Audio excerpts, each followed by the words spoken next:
I'm Katie Dutcher from Flourish and Bloom and Monterey Bay Meditation Studio. And I'm kind of doing a little three-part series that's all about sort of small, everyday mindfulness. The first one was last week, and it was called Finding Tiny Treasures. It's all about really looking for and noticing the good that's all around us. And next week will be about honoring these little impulses, little thoughts, feelings that we have. But today, as you probably saw from the title was Everything is Practice. And this whole thing, the whole kind of series points to this idea that we talk about. Sometimes we talk about formal practice and informal practice. And if you hear those words, usually what it means is that formal practice is when you you basically devote a period of time to simply practicing mindfulness or meditation. Maybe that's your yoga practice or a sitting meditation practice. Other kinds of practice where you have set aside that time and that's what's happening. That's called the formal practice. Um, that is what a lot of people think of as practice. And so they might, if their meditation practice has not been happening as regular, they may kind of have this sense of oh, I'm not practicing mindfulness, which may or may not be the case, because there's this whole other field of practice, the informal practice. And informal practice is it has a sense of the fact that really our practice is woven, interwoven, and really rooted all throughout our lives. And this, you will find that this happens more and more as you practice um, mindfulness and meditation intentionally, that it kind of springs up spontaneously. And when I say springs up, what I mean is moments of presence and paying attention all throughout the day. And as that is the case, then that means, as I said at the beginning, everything is practice. Everything can be practice. Everything's available to be your practice. So what that means is that there isn't really a big separation from um, your mindfulness practice and your life, right? It's life is practice, practice is life. It's all woven together, which makes perfect sense, right? That mindfulness isn't just something that you do once a day, right? That you go and 10 minutes, 20 minutes, you practice mindfulness and then you go into the rest of your life and there's this big separation.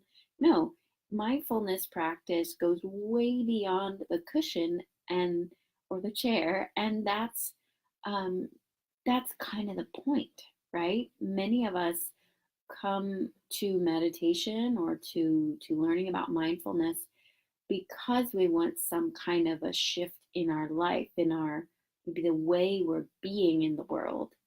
And so that informal practice, the way we are in the world in each moment, it's very connected. Informal formal practice is very connected. So how you are in the world is, we have all these qualities that we also bring to our meditation, and they each feeds on each other. So how we are in the world, some of the qualities I think of that I'm wanting to cultivate, being intentional, acting and responding on purpose, being curious. So being kind of open to knowing something new, to seeing something change. And so along with that, being open, being flexible, being non-judgmental is such a big one. Non-judgmental and accepting with myself, with situations, with other people, so that I'm not really fighting against what is occurring, but working with it. And all of that is something that we do in the practice of meditation as well as in our whole lives. We practice and then we take it into the real world. And I often use the metaphor of like building muscles, that people go to a gym, let's.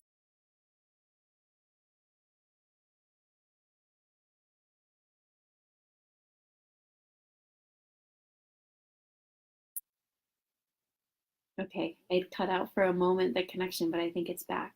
So I was talking about the metaphor of building muscles. People go to the gym. It's a special place, special environment, special clothing, all of this, and they build these muscles. Why do they build the muscles? Is it just to be in the gym? No.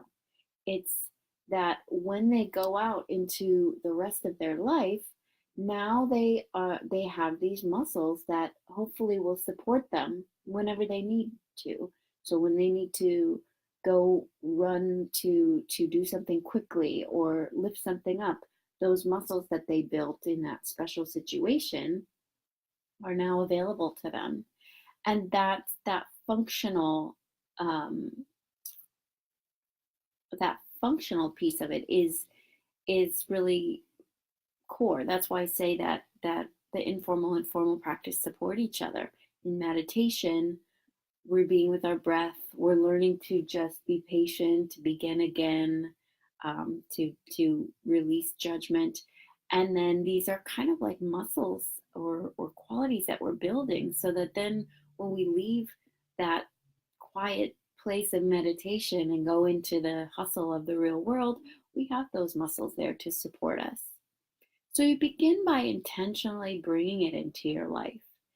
And what I want to invite, the kind of practice that I would like to invite, is that each one of us can really select and choose our own kind of mindfulness bell, right?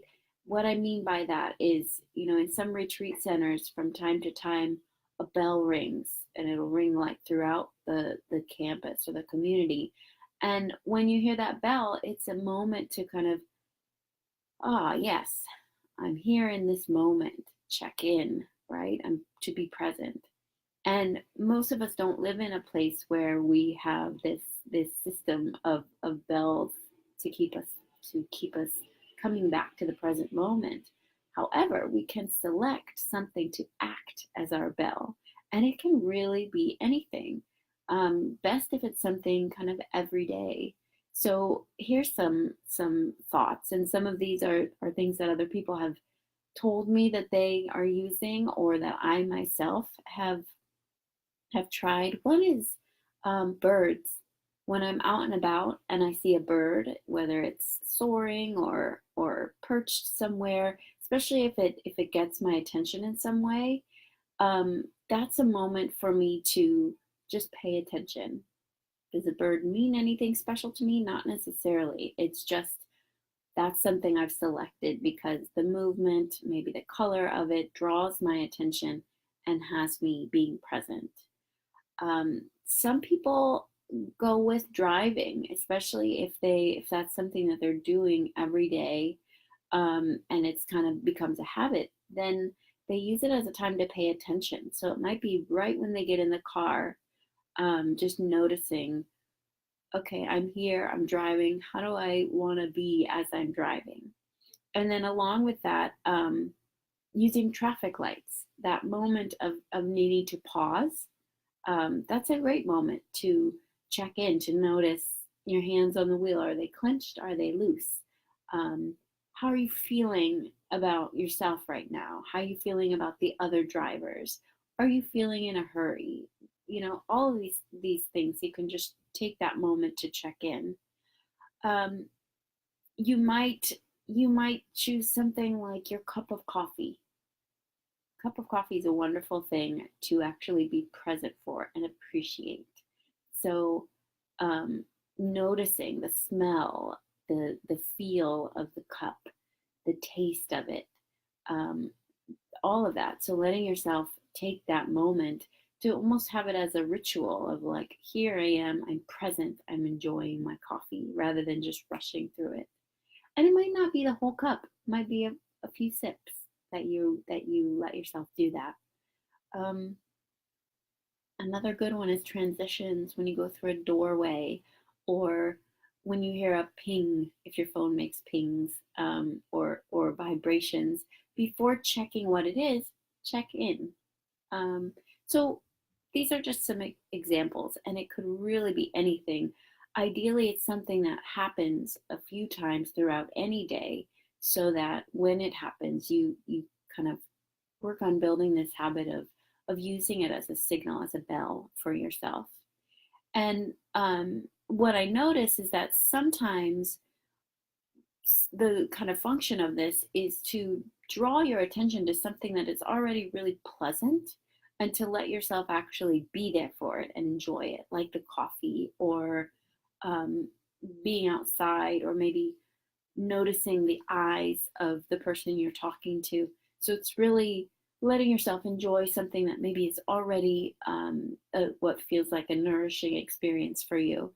And then some of them have the function of transforming.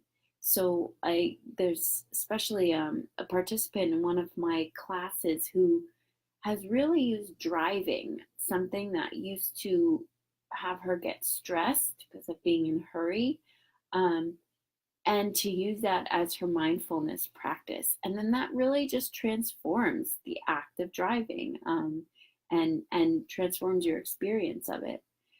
So when this video finishes, I invite you to just take a couple moments and just choose something. What's it going to be? What do you want to try today to pay attention to? And then when it happens, the best as you can, you might forget, but you might remember. Just pay attention. Pay attention to what you're sensing: smell, sight, hearing, taste, whatever senses are available. Certainly, the sensations of your body, thoughts, emotions, breath, any of it, all of it, or any of it. Just noticing what you notice. And then you may notice, if you're doing this over days, that it begins to arise spontaneously. You putting this intention in, planting these seeds, and then you may find that other times this awareness just arises, and that's kind of the beautiful flower that grows out of those seeds you're planting. So I'm wishing you well with this. I would love to know what what you choose.